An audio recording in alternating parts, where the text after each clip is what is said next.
Om Vedanta Siddhanta Nirukti Resha Brahmaiva Jivaham Sakalam Jagatcha Akandarupa Stitir Eva Moksho Brahmadvitye Shrutayaha Pramanam Om Shantihi Shantihi Shantihi. It is the apt and final conclusion of Vedanta that all is Brahman. Time, space, living beings, and the world. Living in constant recognition of this fact is what is called enlightenment. Brahman is pure and perfect.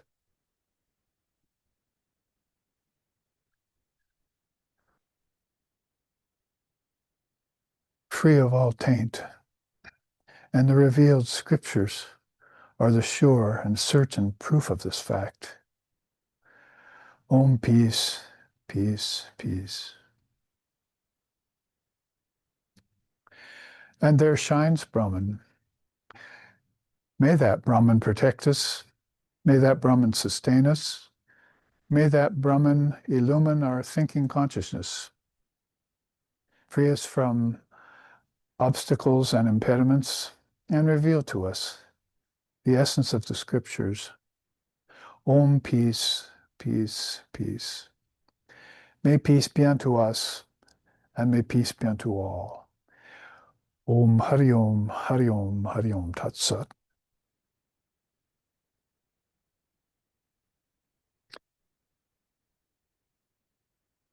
We meet in this finally for our retreat next weekend, or we'll be off island and diving deep into the Srimad Devi Bhagavatam, one of the two great mother scriptures for the world, out of India, of course.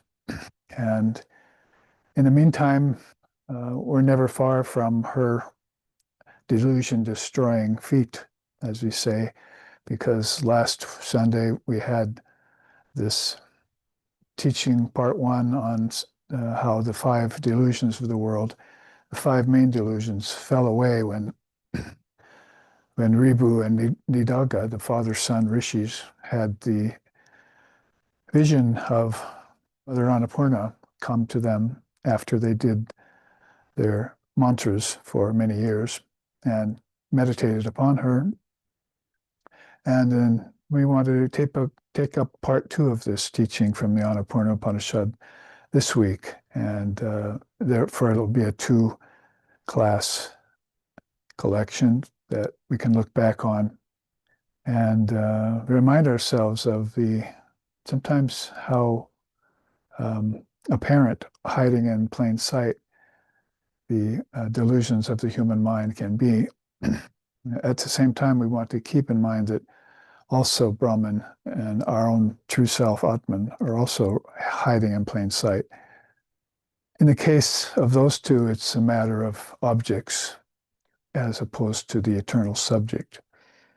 In the case of all the rest, it's a matter of false superimposition, that is, or what's called avidya, ignorance of our true self, misappropriating names and forms, and not connecting to the essence of everything, which is one of the facets of yoga practice and one of the realizations of Vedanta.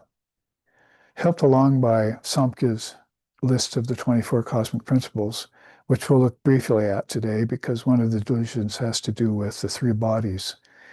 That's the one that's coming up next. Last week, if we want to show the chart right off the bat, you could see that the first delusion was that hiding in plain sight problem of thinking that Brahman is other than just one indivisible indivisible ocean of pure conscious awareness, somehow dividing into two, like the parting of the Red Sea, however that happened. One body of water gets divided into two. So this one existence, which is indivisible and eternally inseparable, somehow gets bifurcated And people begin to believe in the two-ness of things, I and thou, this and that, higher and lower, left and right, two eyes instead of one. They start falling into the misconception that two-ness is really the underlying foundation of everything, and the oneness immediately steps to the background. That is, that one Brahman steps behind the dual mind. We call that manas in Vedanta. Manas, together with the sense of ego, which is also one of number 2 here that we looked at last time, if you'll see that. Second delusion causes the misconception that the sense of agency dwelling in the self is real. So right away, when you just even start mentioning the Vedanta and talking about the teachings, those two come to the fore right away. How oneness appears as two, and how two-ness gets seized upon by the sense of agency, that is, by the ego, and they begin to act on two-ness. All actions then come out of separation from the self and distance from Brahman, from God, from the Lord. And in that way, then people start having these misconceptions about the actual condition of consciousness being one and indivisible. The ocean and its waves is often used as an indication of that. The waves are always a part of the ocean, of course. So when they rise and fall, then there's that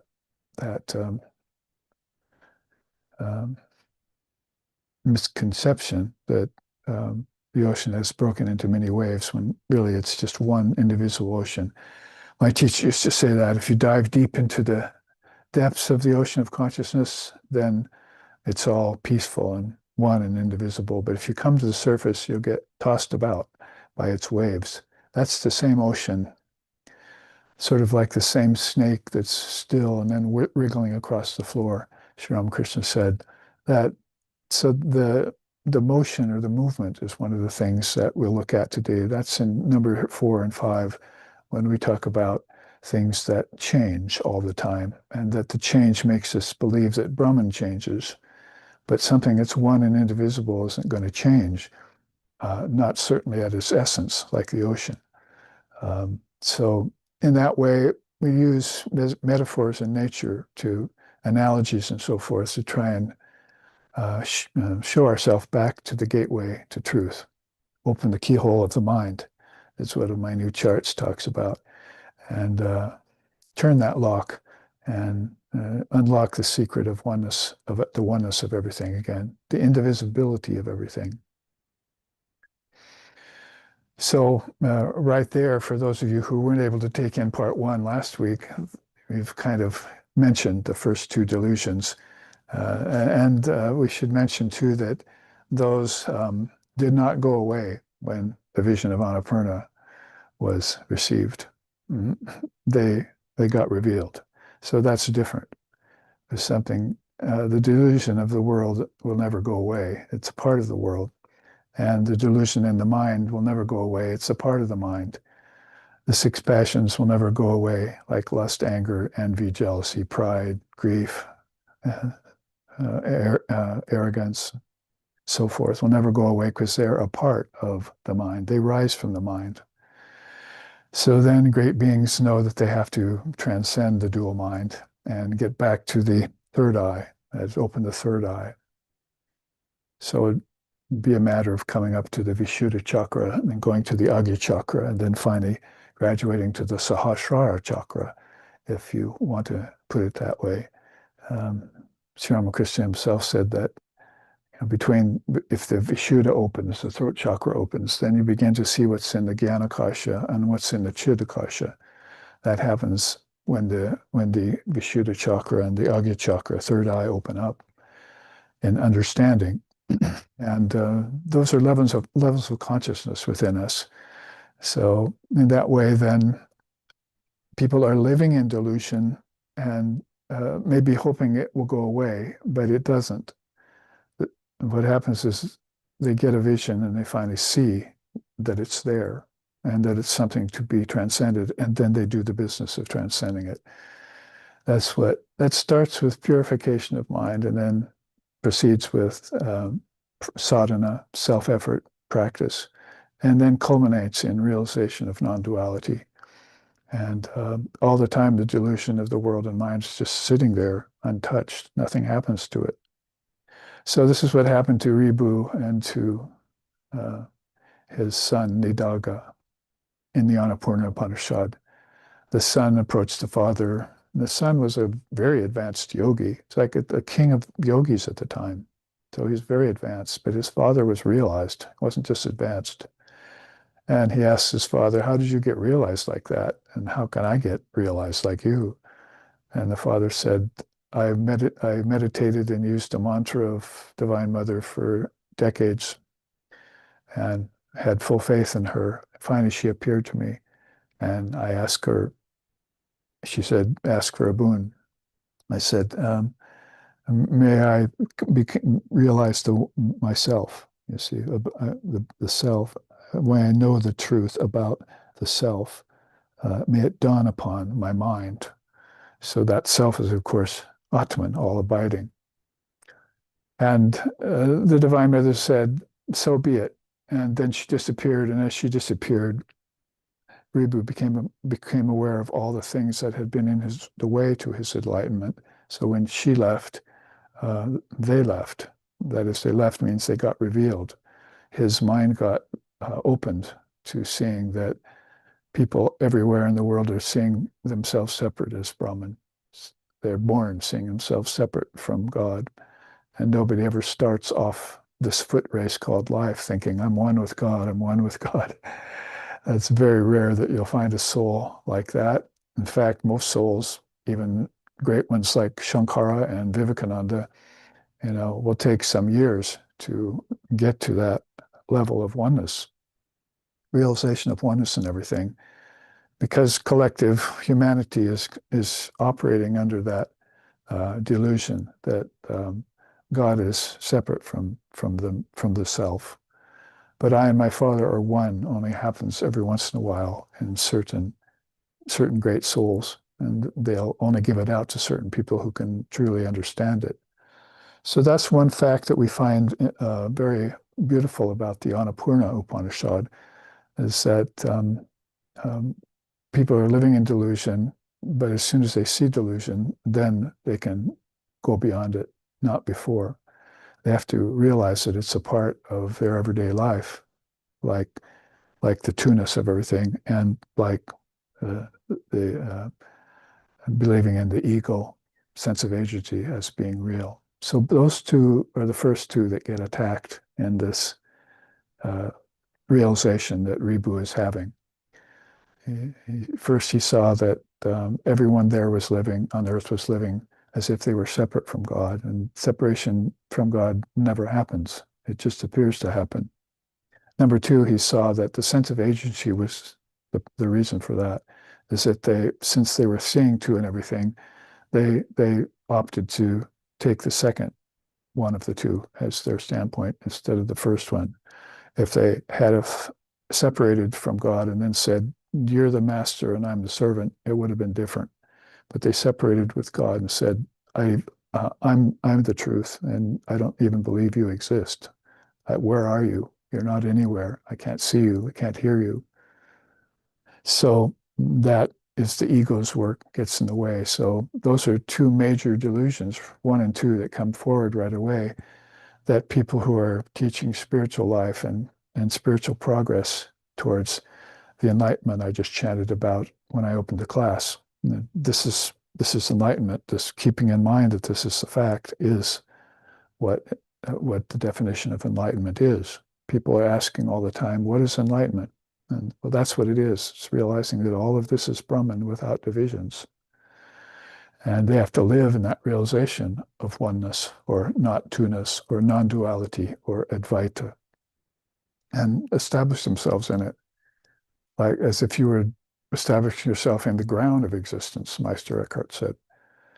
And then from there, you can see the disappearance of the many, and then finally the disappearance of the two, all back into the one. But if you're constantly thinking the two is real, the many is real, then you'll never be able to dissolve that all back into the one. You'll never be able to dissolve the mind's thoughts back into the mind, and the mind back into the intelligence, and the intelligence back into the witness, and the witness back into the Atman, and the Atman back into Brahman. That won't happen for you. It'll just be a philosophy you've heard about if you're fortunate. You may think it's a possibility, but the actual accomplishing of it is not going to happen until you establish yourself in the stance, I am Atma Brahma. See, the self is Brahman. At that point, you can't even say Tatvamasi, because that or it means there's two things. You have to say Aham Brahmasmi. I am Brahman. I always have been Brahman. I will never be anything but Brahman. And that's my stance. And I challenge anyone to attack it or to try and take it away from my resolve. So this is what happens to a great sage or seer like Ribu when he gets the vision that he's meditated on for 50, 60 years, 5 or 6 decades. And then he gets the vision, and as the vision leaves him, he gets pointed out to him the reason why he hasn't been enlightened all this time is that he's believing in these delusions that don't exist. It's sort of like sitting in front of a mirage for your whole life thinking that it's real. Finally, conditions of weather change out there in the desert one day and the mirage disappears and you find out, wow, it doesn't exist. It never did exist. So that's what the realization of Advaita Vedanta does to the common mind, to the everyday mind, once it begins to seek deeper truth. In that way, then, the first two have kind of been a review for us then in these first minutes, and we should then look at the other three so that we come to a ready conclusion and in this class.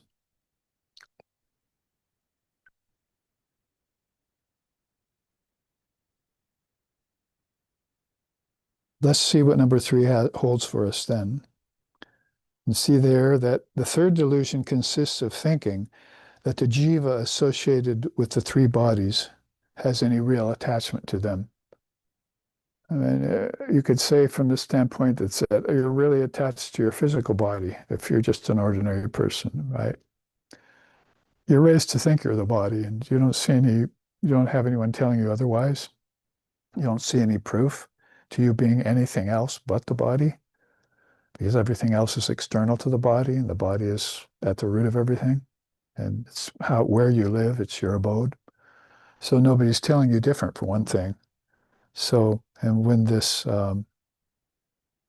teaching of 2 other bodies comes to you, if you follow the Indian darshanas or philosophies, then all of a sudden you can see how easy it is to let go of your attachment to the physical body. Oh, I have another body. That other body is called subtle body, sukshma sharira. This that you're living in is called the stula sharira. It's a gross body. It's made of 5 elements, decays, dies, body, brain, you call it. Shankara says, the fool thinks he's the body. The intellectual thinks he's the body combined with the brain. But the seer thinks, I am the Atman. I'm the same in everything and in everyone. I am Brahman. So that kind of realization comes to the soul. And it begins with letting go of your attachment to this physical form. There are, of course, rules and practices that try and separate you from the physical form. Oh, it's gross. It's got filth in it. It, gets sick. I mean, there's all sorts of things they'll throw at you.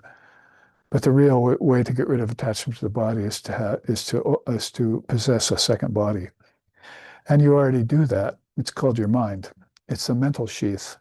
This is a physical sheath, and you have a mental sheath. The mental sheath is called subtle because all bodies came from it. That's why we want to make sure that we don't think of ourselves as a physical body coming from nature. We have to think of ourselves as both physical body and nature exist as thoughts in our mental body. Right? It thinks and so it becomes. So yes, we're at Labor Day here, everyone. So that rumbling you hear is not Om, because you're having great realizations. It's the motorcycle groups, sanghas, that are buzzing around our little town of Waimea here. So they're out celebrating Labor Day. We're in here laboring inside to try and bring about some higher realization. So back to what I was saying then, this subtle body is out from which all other bodies spring. You see, they come forth from them. This is a thought body, and then it actualizes everything out here. Thought is just objects are just thought made manifest, as I often quote from Sri Sharda Devi, the Holy Mother. And then, so if you were to say, well, I have another body, in which I think, then you could start putting more attention there, and you would let loose of the physical body more. Say, oh, I don't think I'm the physical body anymore. There's something going on more important in here than out there. My subtle body doesn't stub its toe. My subtle body doesn't get sick. My subtle body is eternal, and so forth. My physical body is going through all sorts of sufferings. The only problem I have with this subtle body is that it's still fighting against ignorance and delusion. So I want to find those delusions with my subtle body, in the subtle body, and destroy them with my true body. You see, that true body is then your Atman. I am Atma Brahma. This self is Brahman. And that's, of course, the non-dual realization that you're taking up. So there's a third body, too, that they have mentioned here. So Ribu is telling Nidaga, his son, she showed me that first she showed me that I'm not separate from Brahman. Then she showed me that my sense of agency, was a superimposition. And next thing she showed me was that I have three bodies, and I don't really have any attachment to any of them. As I look at each one of them, I give the last one up. So as I give up the physical body, I go into my mental body.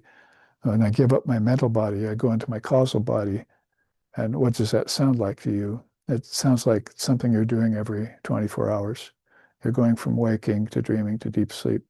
So in waking, everything's physical and gross, external. When you're dreaming, everything is subtle and made of dreamscapes.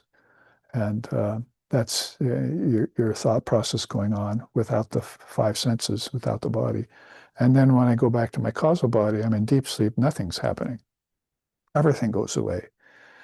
But yet I come back to dreaming and waking. So back in the deep sleep body, which is the third body here, I shouldn't have any attachment to that too, because there's where the seeds are to the subtle and the physical body. And so I realize at some point I'm going to have to go beyond them all three, you see.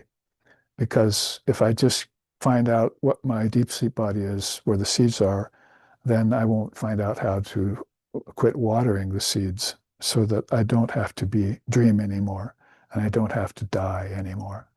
If I'm not attached to my second state, dream body, then I don't have to dream anymore. And if I'm not attached to my physical body, then I don't have to die anymore. I don't have to be born. Ajati, it's called. I'll read you some statements about Ajati later on. But rather than, that's probably the best way to say it, is just to explain it. But we can go to a very recent chart we just looked at several times, because it's very pertinent to how Brahman became the jiva. So remember that first delusion again, is that the delusion is that Brahman and jiva are two. So here's a chart called How Brahman Became the Jiva. That is, how consciousness entered three bodies. Isn't it just perfect for this third delusion that we're right now trying to look at? So we won't spend a lot of time on this, because we've seen it within recent times, recent classes. I think I showed it at the seminar weekend before last too, but it is one of the best charts that of the 445 as of yesterday, charts that I've created to help explain Vedanta, Darshana, and Yoga and Samkhya and so forth. So basically, it's here from the Pingala Upanishad. Basically, we don't have to go through it, but it will explain a little bit what's in your three bodies. Your gross body has the earth. It comes from earth. There you can see them listed.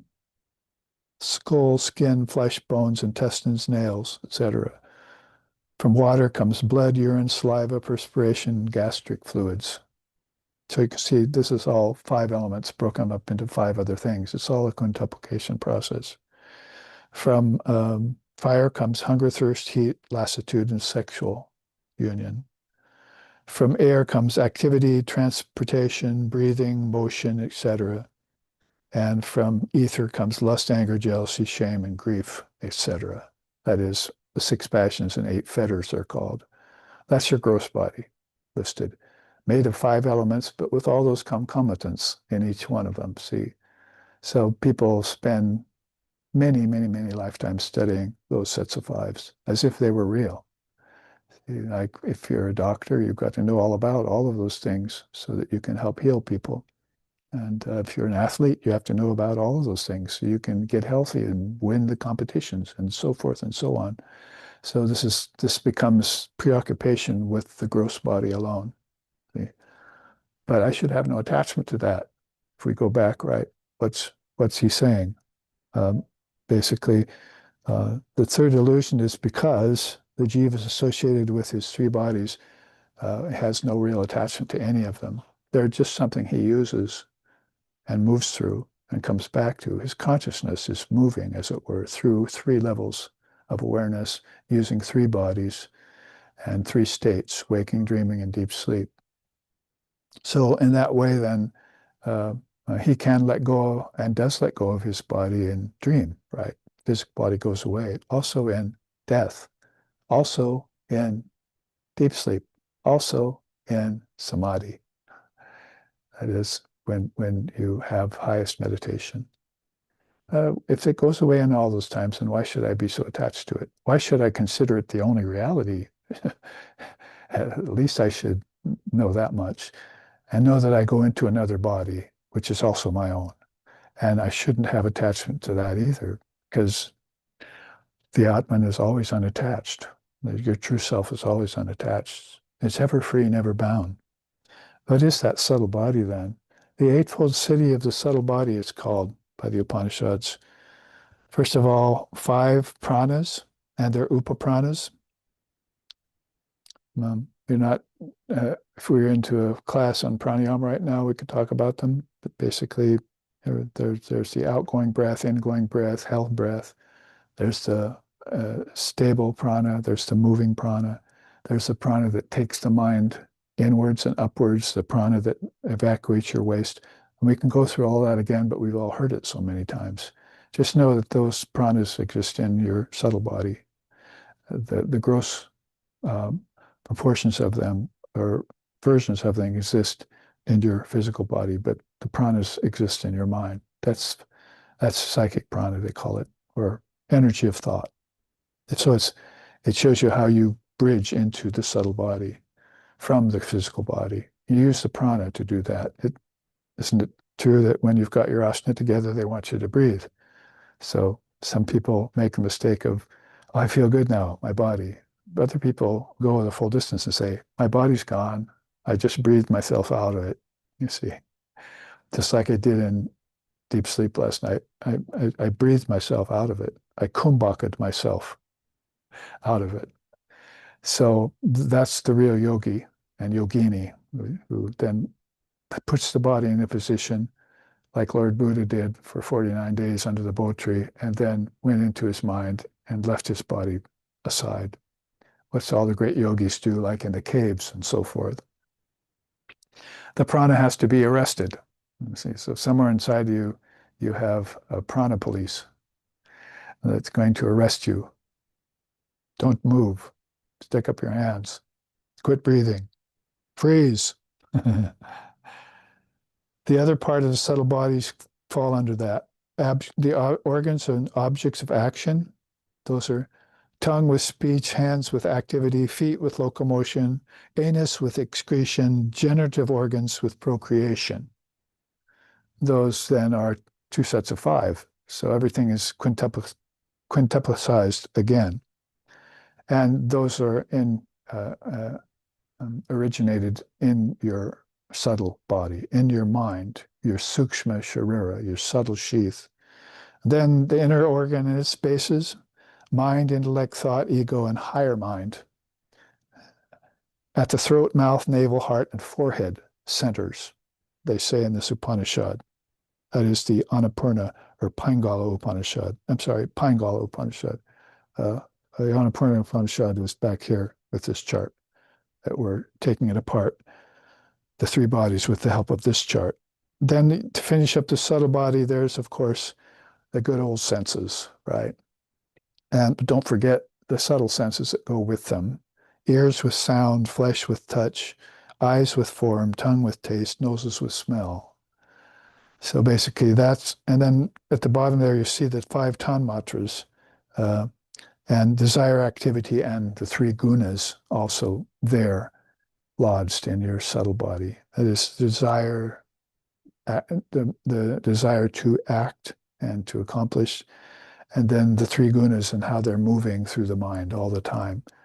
The gunas have a higher appearance than in the mind back when Prakriti first breaks into disequilibrium, but basically as it comes down through the mechanisms into your subtle body, then it appears as sattva, rajas, and tamas.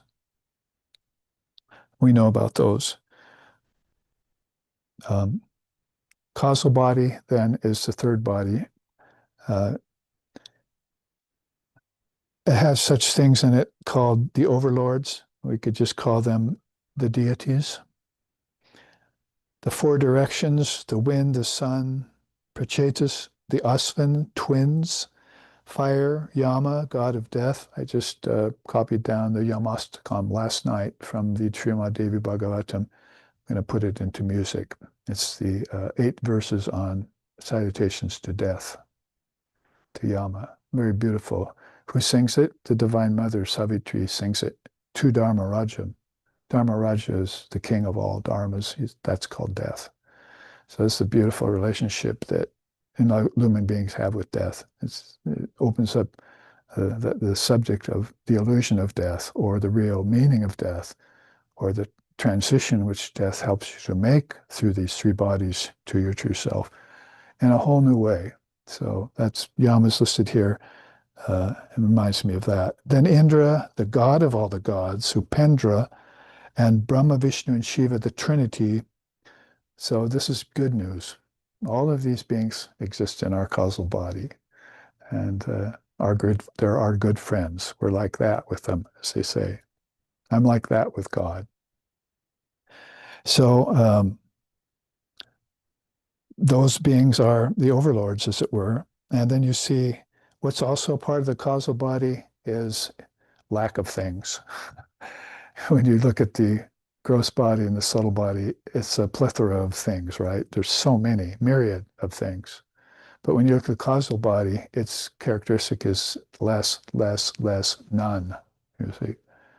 Whereas these other 2, mind going outward, is like more, more, more. God, I want it all. And with the physical body, it tries to do the same thing, but it can't take on as much as the mind can. For the causal body, it's the other direction. It's like less, less, less. It's all gone. I'm free. You see? So you can see what's there listed further. Cessation of all actions. You saw how actions had their origin in the mind, right? When you look at the subtle body. And then you saw how they had their manifestations on the gross level. When you look at the gross body, you have to look at these across the board, inside out. This is involution, this is evolution, basically, as far as we're concerned in spiritual life. So cessation of all actions, very important Cessation of all cognitions.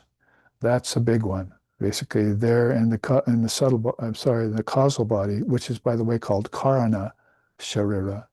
So Stula, Sukshma, Karana, it's the cause of these other two with all their concomitants.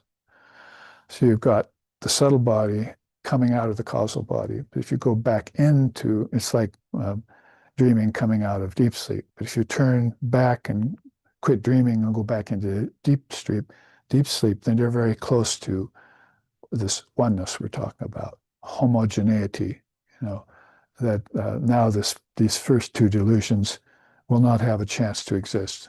Why is that? Because everything but Brahman goes away, including what? The ego, you see. So you don't know who you are in deep sleep. And that comes rushing back in dream, a semblance of it anyway. So you can see how this all makes perfect sense. And it's just the kind of stuff that realization is made of, which is why Ribu is sitting there in awe of what he knows after his vision. And Nidagha comes up to him and says, "Why are you that way?" It's just like people seeing the Buddha after he got nirvana. First, all his ascetics in the woods gave him up. We don't believe in what you're doing now because you're wearing bark, instead of going about naked, because you're having soup instead of fasting. We don't believe you anymore. Then he got his illumination, and they all came running back to him. What's that light we see coming off you? You see. So that's just one of the great events in scriptural history we look at. All the Leelas, because Buddha was 550 years prior to Jesus. So he was bringing forth all of those teachings that Jesus was trying to give to the Middle East later, 5 centuries later. So these great souls come like that. So cessation of all cognitions then is a biggie. See, basically, I don't have to try to not think anymore. My thought has expired. It's been extirpated. I don't think anymore. I am. So it's not I think, therefore I am. It's I don't think anymore, and I am. That's putting the horse in front of the cart. So basically, that's the right way in which the order of things go forth. Also, cessation of movement via the nadis, because when people think in their minds, they're not really thinking that my thoughts are traveling along channels. In fact, it's only in the gross body where you can kind of get a hint of that, right?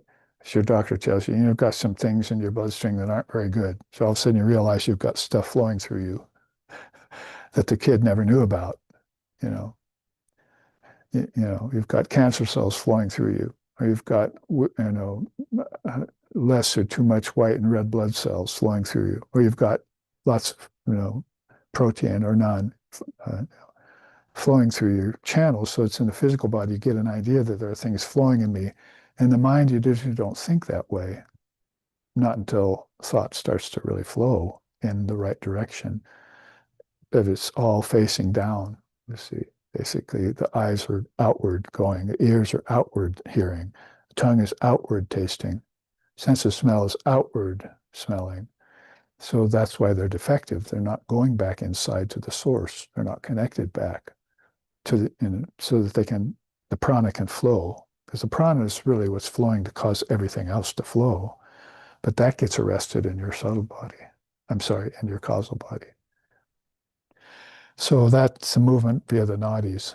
In other words, that Shakti, that Kundalini, has reached her apex. And she stops there and says, let's stop here for a while, shall we? And just look around. What do you see? I see the Atman. I see Brahman. I see the ocean of light. I hear the sound Om. Good. Sit there for a few millennia and just think about that. You see? And be at peace. And love. Love now you can really love what you are, who you are. The only problem with the causal body is it's still plunged in ignorance at the same time that it's enjoying personal bliss. So it begins to attach us to that longevity of the ego. You know, see, the ego wants to take control of everything for as long as it possibly can. So what is it that brings you back out of deep sleep to dream again? It's the ego. What is it that helps you to dream? It's the prana. What is it? What is it that provides the ground upon which you dream? It's the mind. So the ego is along for the ride in all of that. And you have to try and make it go away. And it does go away more and more as the causal body, you lose your attachment to it.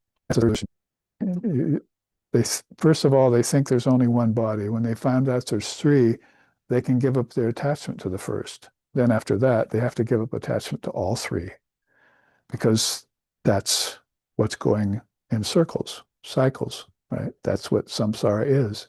That's what life is. It's a series of lifetimes over yugas, over mahayugas, over manvantaras, hundreds and hundreds of thousand years long with people living many, many lives in the life heavens and on earth in the Burloka until finally they have this vision.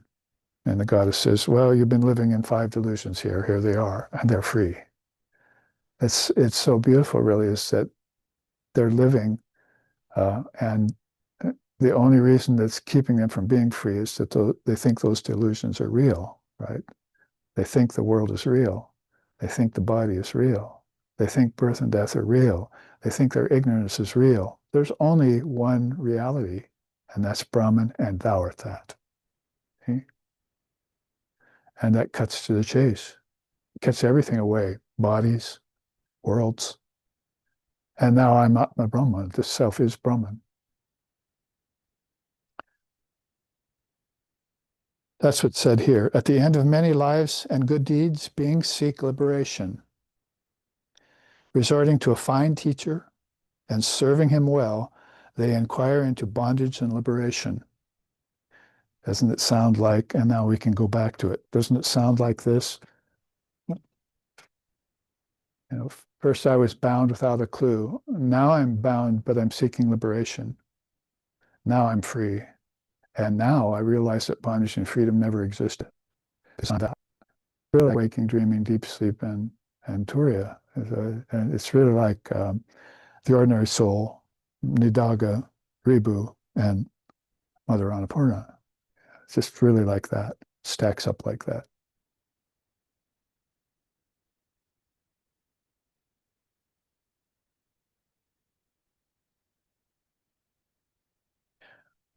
Consciousness reflected in the inner organ, that's the Sukshma Sarira, right? There's your second body. Consciousness reflects there, participates in 3 states called waking, dreaming, and deep sleep. Consciousness is reflecting there, participating in, but it's always free. Brahman's always free. Resembling a bucket attached to a water wheel, it comes and goes, around and around. The bucket takes water, it empties again. It's an automatic thing.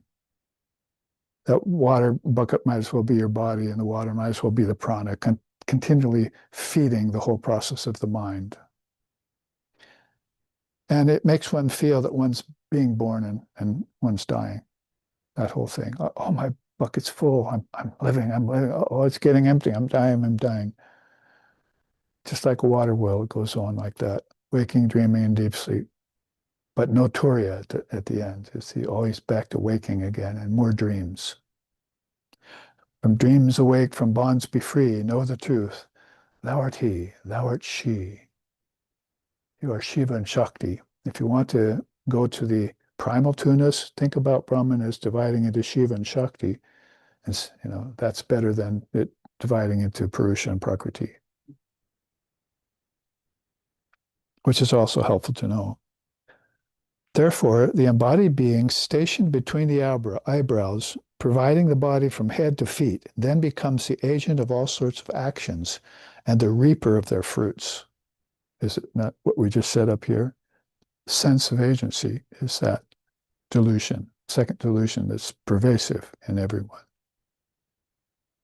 He migrates to other worlds. Then, becoming tired due to actions, he searches for a new chamber. like an emperor in a castle, and then takes on a fresh body again. Yeah, that's not good news. That's not intended to be good news. That's intended to show about this water bucket coming back and again, emptying itself, filling itself, emptying itself. When, it's neither the bucket nor the water, nor the action that's going on, nor the mind that's portraying it.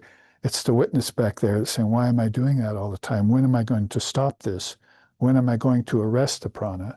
When am I going to stop activity? When am I going to stop this, enjoy the cessation of movement through the nadis and rest at the highest center where Mother is taking me?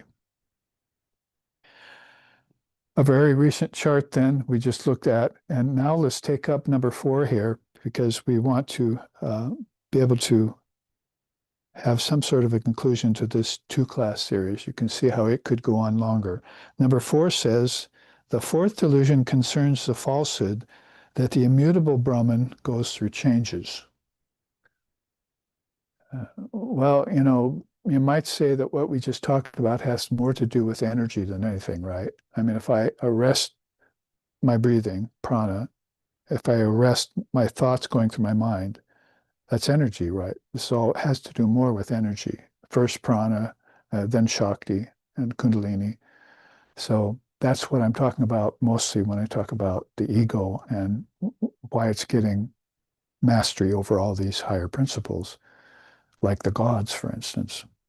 But now we're talking about a philosophical principle called ajati. Basically, this is an aparinama. These two go hand in hand together.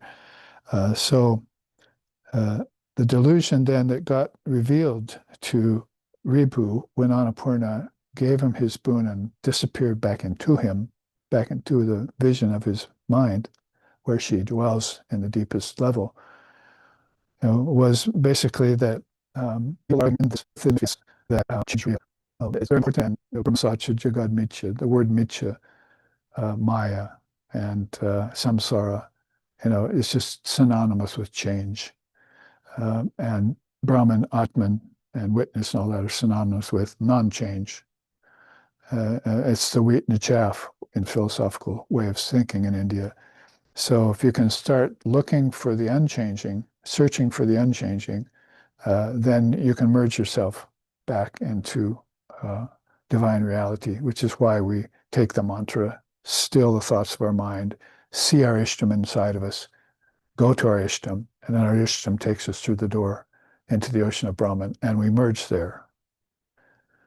And that's involution, spiritually speaking, leading to enlightenment, as I just chanted at the beginning of this class.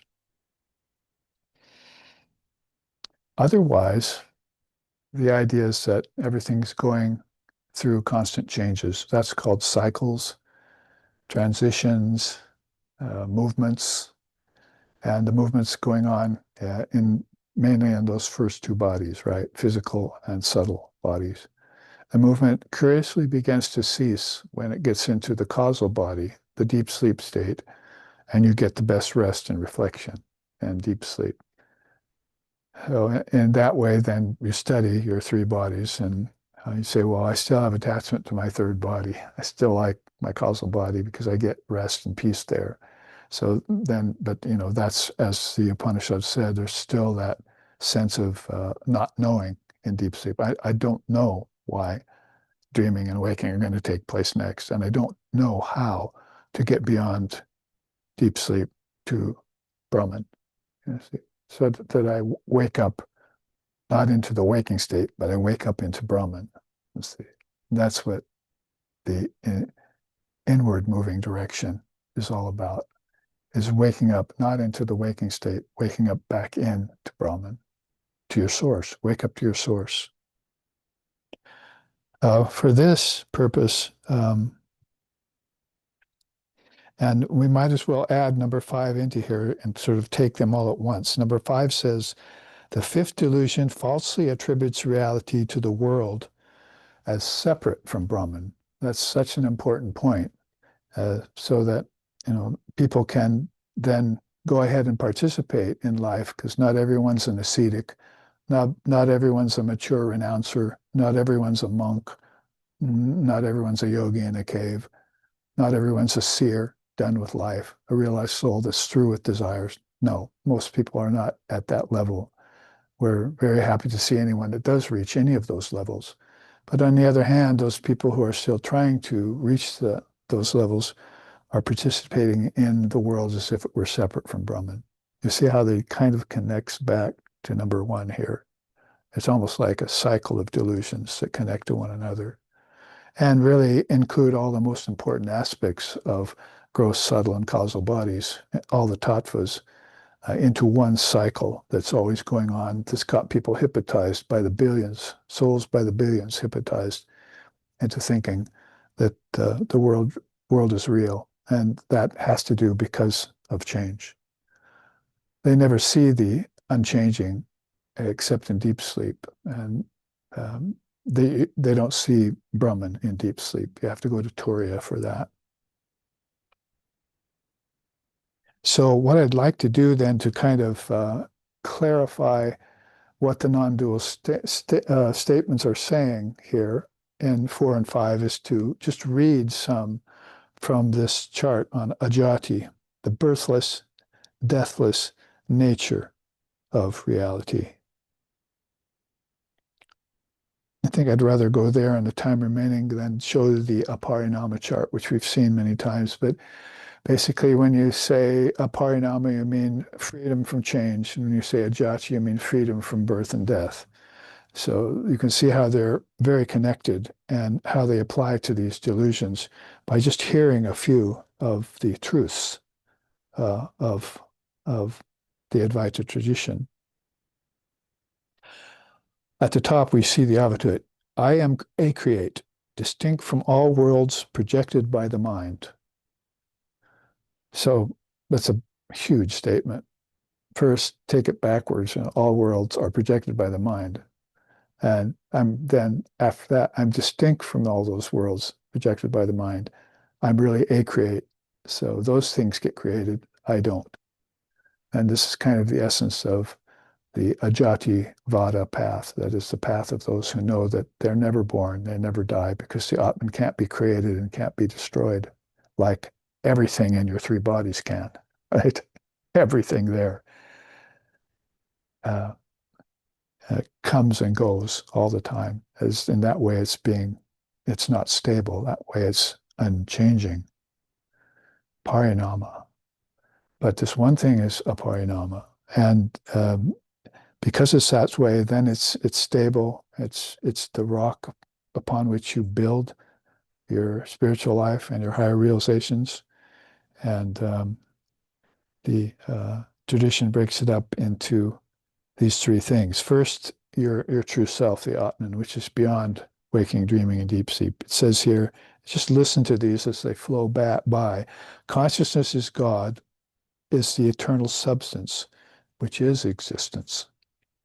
Consciousness is the eternal subject, which is existence. So that's all capitalized. Consciousness is capitalized. So it's not like you got a bump on the head and I lost consciousness. That doesn't happen. You don't have any head to bump in the causal state, what to speak of in Brahman. So it's ever awake. Brahman doesn't sleep. It doesn't dream, Vivekananda says. And in that way, the soul is never born, nor does it die. It's the eternal substance. It's existence itself. Sarvosmi, it's all of existence. Consciousness is inherently intelligent, free of beginnings and ends. That is, cycles. This consciousness, which remember is existence and eternal, is innately aware. There is no entity that pre-exists it. So you can't go looking for something that's beyond Brahman. See? And also, this isn't something that goes and looks for wisdom like we do. I mean, wisdom came to Ribu, right? When he realized that he was living in 5 delusions all the time. Everyone around him was living in those. That was all it took for the goddess to point that out. because he wanted the truth of his self. So, oh, that's easy to do here. And she gave him freedom to see delusion. Everyone else was blind to it. And so he immediately awoke. And at that point, he wasn't seeking higher wisdom or seeking enlightenment. He was that all the time. He awoke to that. So, dreamer awake, you must, as the song sings. Let's not make the mistake that thinking that there's a void somewhere in consciousness. Consciousness is not nothing, nor is it something. It is unborn. I like that one very much. So that will take care of both ends, that people are thinking that, oh, look at Brahman, it's become all these objects.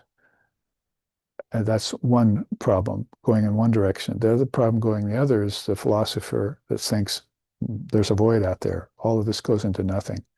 So they've gone back and studied maybe as deep as deep sleep, but they haven't found Turiya, which is the fullness that is the foundation upon which all of the cycles are going on constantly. That's why they man up, and enumerate all those aspects of the gross, subtle, and causal body. Who can deny when they see that that's all in them? They see all those tattvas, that nobody can deny their existence. The only thing is that they're thinking that those are the only existence. And they're overlooking the fact that Brahman is the only existence, and those come afterwards. One before the zeros, Sri Ramakrishna said. So it's not nothing that we're looking at. It's not a void. You should avoid the void. And it's not something. See, that is just not an object.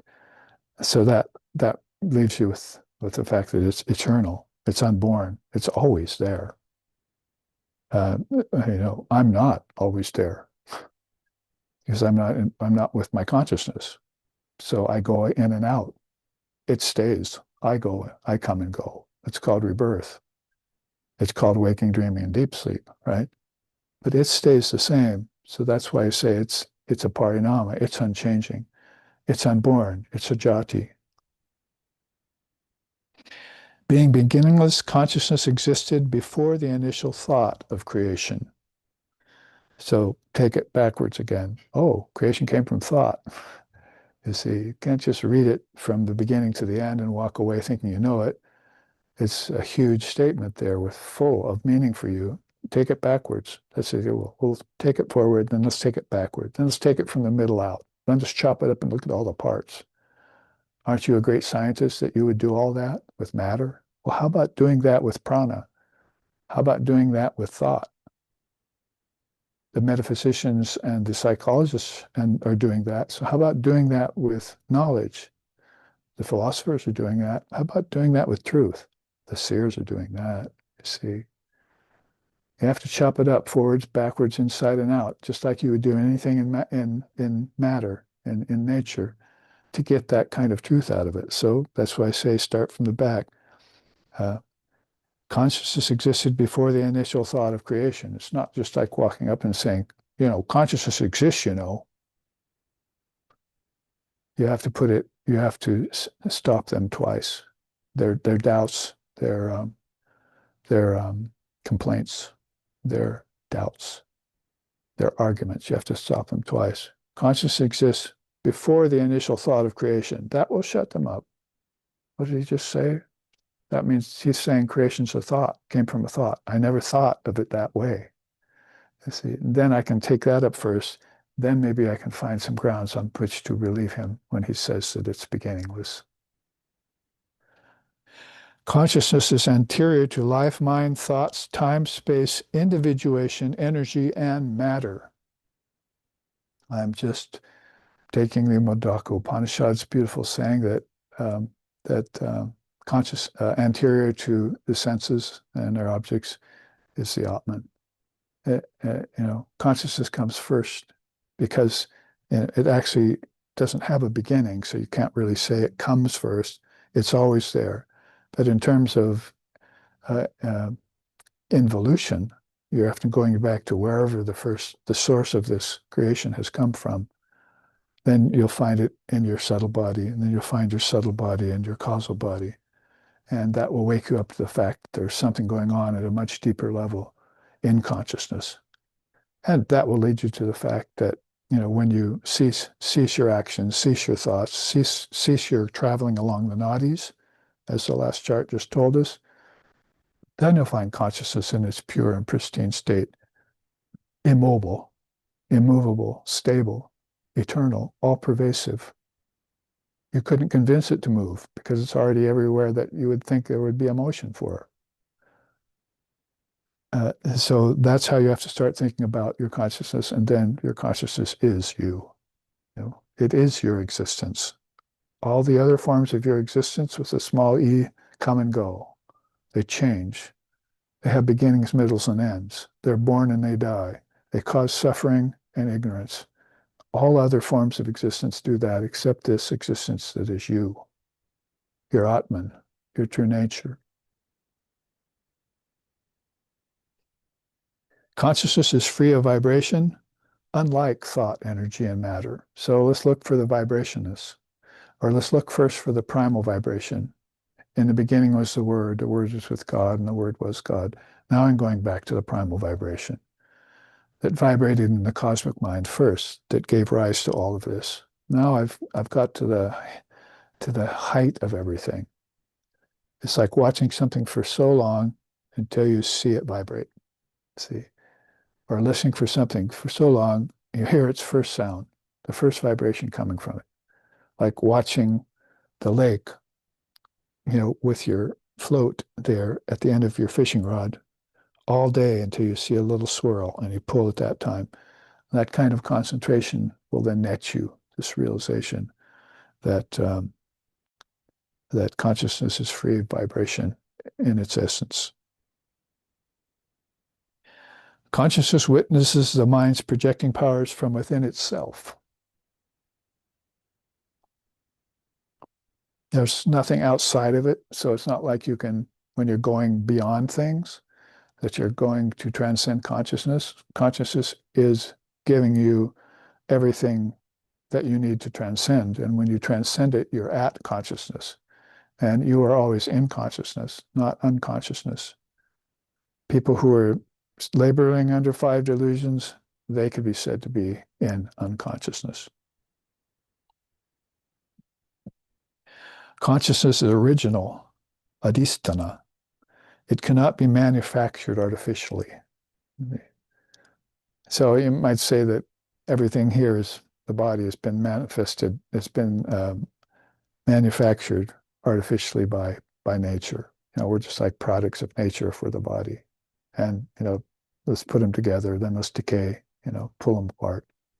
Some energy we don't know is doing that. So we're the artificial ones. That is our physical body coming from, manufactured from nature. But this consciousness we're talking about is beyond manufacture. In fact, its presence has given the powers, giving everything else its powers, including the gods and the deities, to manufacture the worlds in space and time as it sits back, resting, impermeable and infrangible, indivisible, remember, with wisdom innate in it. That's important to remember that. It's innately aware. What is it you have? You could ask consciousness. I have awareness. See?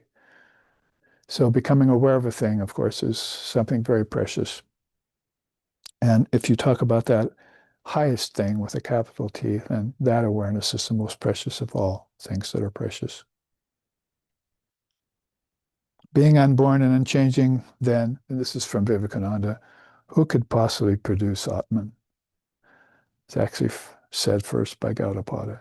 So basically, who could possibly produce or create a soul? So that's why when you go to Vedantic atmospheres and teachings, you can't say creation and you can't, and apply that word to the soul. It's a create, which is back up to our top quote there by the Avatut. I am a create, distinct from all words, from all worlds, projected by the mind. It's a crash course in non-duality, with its main subject being ajativada, the consciousness, existence, Atman, you, with a capital Y, are unborn. There never was a time when you were born. There'll never come a time when you die. Na mrityur na shanta, na me jati beda. I have no death. Why is that, sir? Because I would never had a birth. So again, taking them by surprise. You're going to have to take them back to the philosophical precept that birth never takes place before you can explain to them that you never have a death. Because a death, is the most profound thing that will happen to anyone in their life. It's the final stage of everything. All of this will get proven to them, particularly if they study it while they live.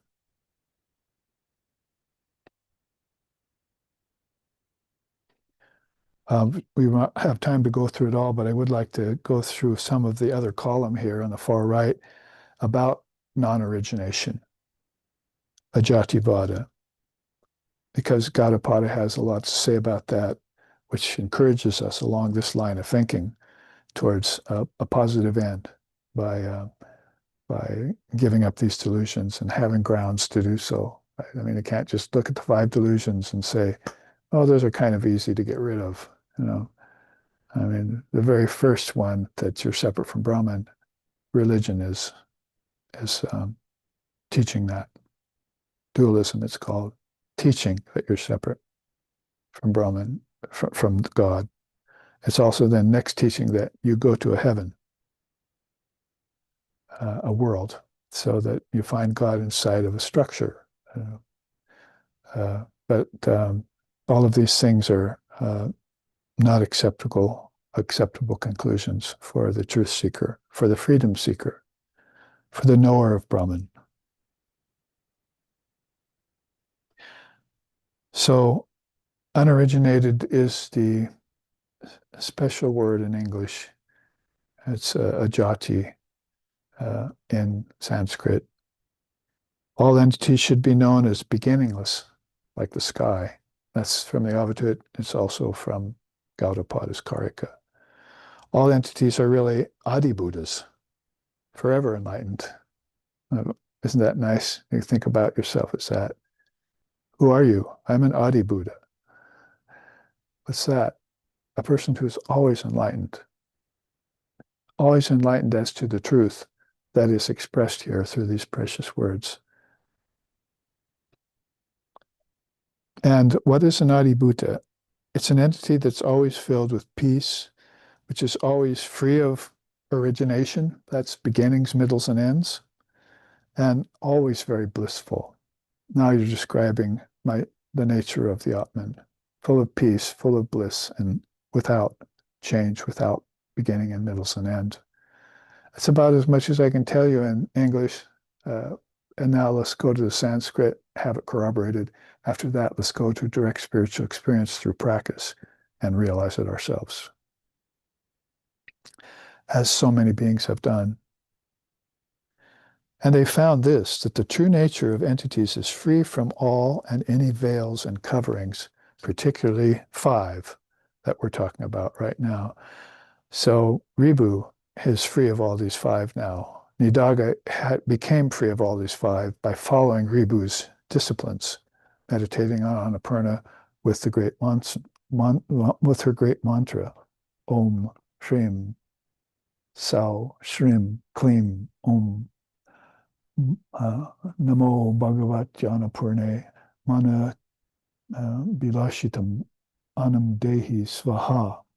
This great mantra that they meditated on with Annapurna in their mind's eye and in their hearts for many, many decades, probably for many lifetimes.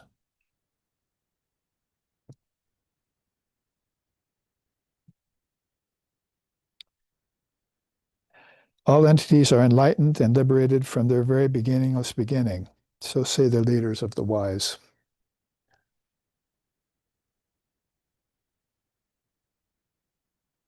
I mean, if a chair could talk, you could ask it, um, do you feel bound? No, I'm just perfect chairness.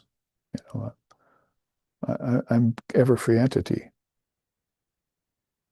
I'm very happy with my shape, my form. Mm.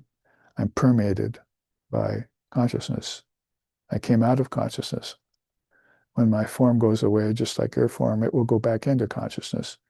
All entities then are enlightened and liberated from the very beginningless beginning. All, all are unoriginated.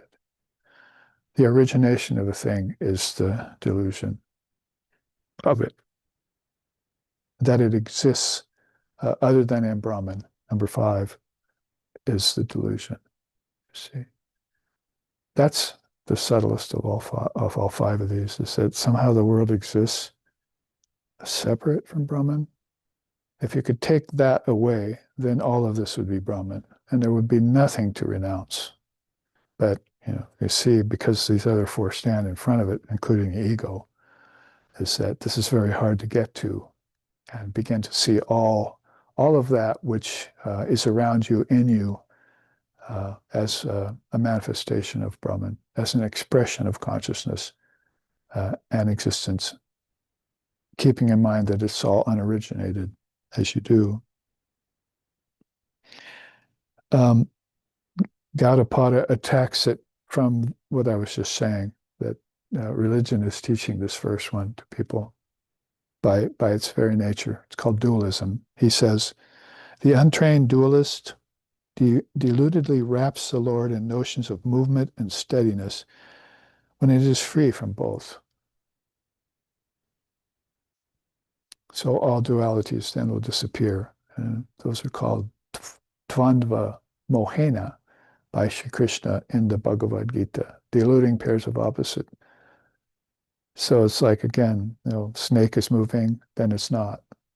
Tree is moving, then it's not. The wind is blowing, then it's not. This is the appearance of two-ness, right? That gives you the idea that maybe all of these things are actual happenings. But you're finding out differently from seers like Buddha, Gaudapada, Vivekananda, and old seers like Ribu and Nidaga, that this is not the case. They are the very nature of omniscience, absolutely non-dual. If that's true, then what else can be yearned for? So if you realize yourself as the essence in all things, and all things are in you, then there can be nothing that you need after that. It's consummated. Game over, as they say. He puts a coffin nail in this at the end by saying, when a thing is produced, that means it was unproduced before, i.e. its nature was unproduced. So if you see something that is manifested, it had to have come from somewhere. So where did it come from? It came from its essence, which is always unproduced. So that's the way the seer with a single eye goes around looking at everything. Unproduced, unproduced, unproduced, unproduced. Because it appears as produced, that means it is unproduced. Yeah, you have to think about that one for a while to get it, but it's very beautiful when it dawns. Where did it come from, in other words? The same with who am I? You say, well, am I the ego? Am I the body? There's lots of I's, right? But when you say I am the self in all, then that's getting closer to this truth. So all these other I's immediately disappear as being masqueraders, as being false eyes. And the real I stands forward, and thou art that, and tat tvamasi. So that's why you ask into the nature of the appearance of a thing, because it'll tell you I'm unproduced. This is not my true self, this appearance. I'm unproduced. I came from an apparent nothingness. I'm not something. But when you look into me, I'm also not nothing, because it doesn't make sense that something can come from nothing. So this is how beings like Gaudapada go through the whole, run through the whole um, explanation of the appearance of tattvas, whereas some philosophers will only reveal what the tattvas are and what order they came in. Then the advisors will come on and say, this is why it's that way. This is how you can understand it in the highest way. If a thing is produced, that means it was unproduced before. So you look at a tree and it got produced, you know.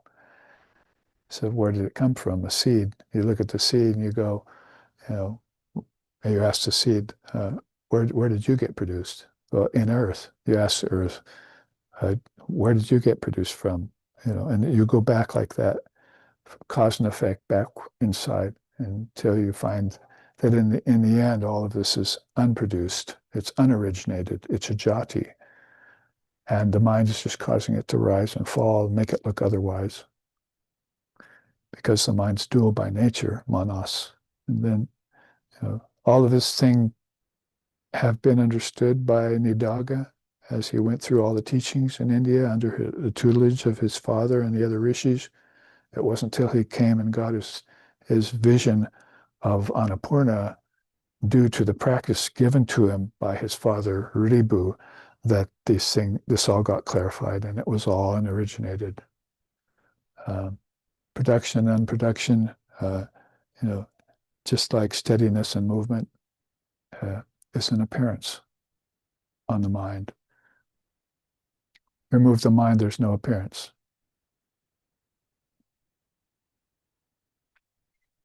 And the witness is, you know, beyond the mind, as was said here earlier. All creatures exist only in the mind.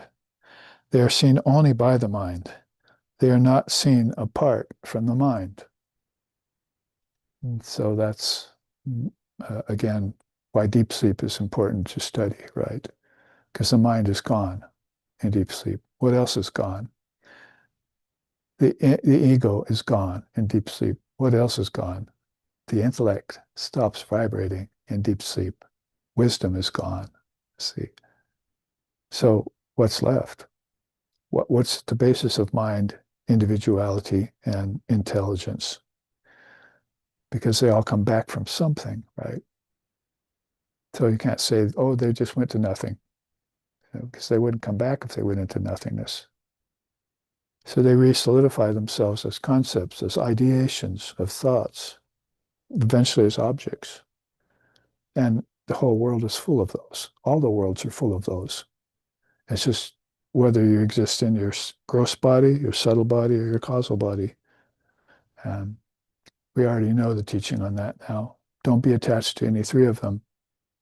Don't limit it to just one, but don't be attached to any of the three.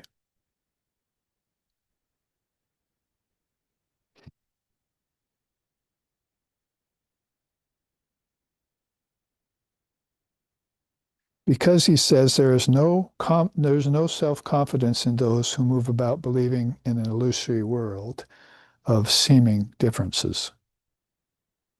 They don't, you might have noticed, you see difference everywhere, then it gives you pause for restlessness, for fear. Differences mean fear. Oh, you're different than I am. I'm different from that. I fear it. Right away, fear sets in and doubt about its nature sets in. But non-duality clears away all that doubt and fear because it clears away the assumed reality that differences are true. They all dissolve back into this. A person who finds that and merges in that, you know, will be that one who can explain this to you. Gaudapada says, creation is duality. Advaita is non-duality.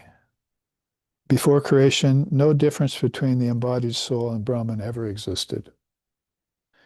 Difference only pertains to a state yet to come. To regard such a state as being true is irrational. All right, that gets deeper and deeper as you take each sentence, but the real important part is that before creation, no difference between you and God ever existed. So when did this difference come along that I'm different from God? When the creation showed itself. right? I mean, a create is the ajati. It means there was no creation ever. It's the belief that the creation was true and with all its concomitants in it that foisted the idea on people, that there's a difference between Atman and Brahman. There's a difference between Jiva and Shiva. There's a difference between God and mankind. There's a difference between nature and spirit.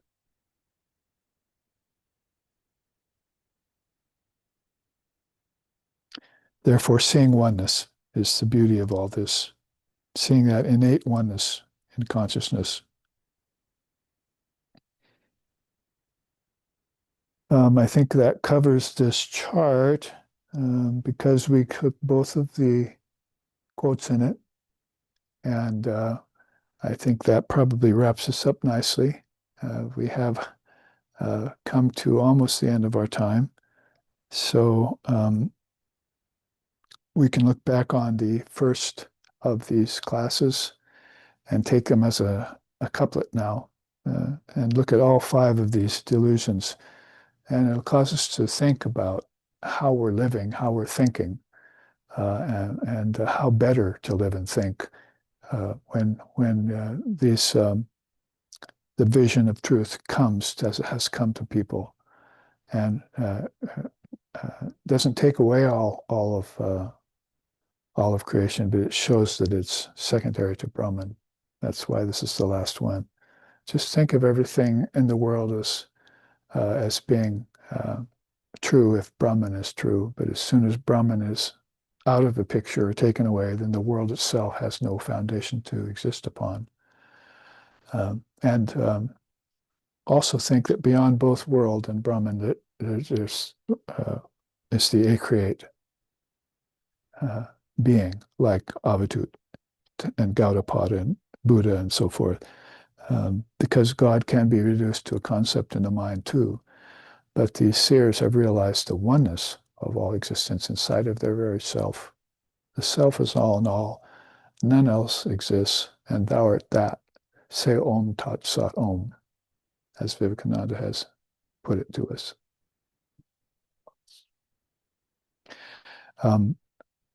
Is there a question? There's a question. Okay.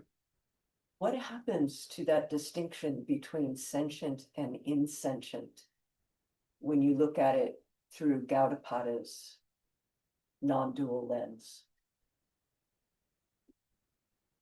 Repeat that. Yes. What happens to these 2 distinctions of sentient and insentient when you look at it through Gaudapada's view of non-duality, Advaita Vedanta? So like any other duality, because he's used some very powerful, subtle dualities already here when he's talking about movement and stability. So that evidently that realization of oneness or not two-ness in a soul such as that, whose single eye is open and is not any more impeded by thinking in terms of two-ness or duality being the truth, the absolute truth. It can also exist, but it's not the absolute truth. There's a higher standpoint for that. So at that point, it's a bit meaningless to talk about something being sentient and something else being insentient. Right? I mean, it's all vibrating with consciousness when you see it all as consciousness. So that's why you want to treat everything with great reverence, at least with respect. And like Holy Mother saw somebody sweeping, monk sweeping with the broom, and then threw it away on the floor when he's done. No, don't do that to the broom. It may be dirty, but it makes dirty things, it cleans dirty places. Put it there in its place, in the corner where it should be. Treat it with respect. So she was obviously seeing everything as vibrating with Brahman. She didn't want to disrespect Brahman in anything, in any shape, way, or form, any way of thinking or any way of acting. So that's something that's very precious, something that's very powerful to hold dear, and it's probably one of the things that's going to make this Burloka, this Bhutakasha, this place of physical things that so many beings are existing in, and up to 7 billion or more and growing now. It's going to make that atmosphere much more sacred, much more divine, if we can hold that kind of reverence for the attitude of non-duality that somebody like Gaudapada has. He wouldn't then say, oh, that's sentient, that's insentient, I don't need to care about that. A being like us can say, that's a manifestation and expression of Brahman. I care about that. Like forests, mountains, atmosphere, oxygen, water. People have been going on saying, I don't care about that. As long as I get it and satisfy my desires, then I'm happy. But they don't actually care about perpetuating it and keeping it sacred, keeping it pure. And so that's why we have the problems right now in the world that we have, is that lack of consciousness with a capital C around everything, as seeing it as part and parcel of Brahman, not a world separate from Brahman. Therefore, the fifth delusion finds a place in the graveyard of avidya. And then all beings graduate and say, I exist, I always exist, and I exist in Brahman. Brahman is existence. And that way, become fully realized in this very lifetime. Om Bhadram Karnabhihi Sriniyama Devaha Bhadram Pashyema Akshabhirya Jatraha Stirai Rangaish Tushtuvam Sastanuvir Vashema Devahitam Yadayaho Om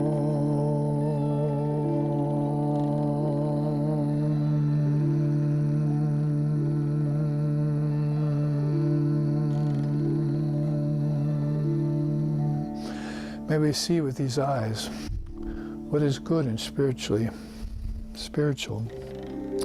May we hear with these ears what is noble and uplifting. And may we, while worshiping the Lord and Mother with healthy minds and bodies, live a life which is beneficial to ourselves and to all other beings. Om Shanti, Shanti, Shanti. Hari Om Tat Sat.